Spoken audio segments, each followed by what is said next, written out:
What if making an atomic bomb was impossible? Like, just impossible. I'm not going to get into the physics of how that would affect our world, I'm just saying imagine if all the scientists at the Manhattan Project tried their best and they just couldn't do it.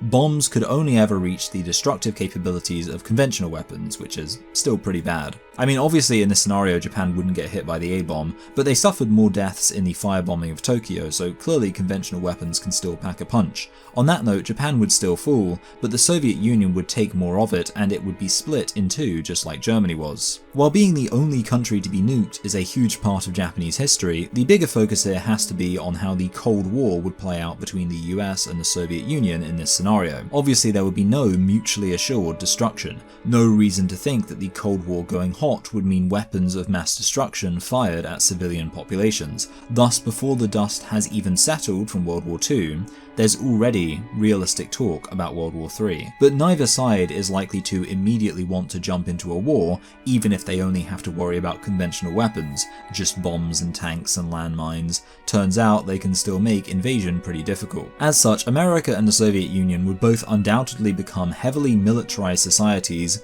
no longer able to rely on a handful of nukes to avoid direct conflict with their rival.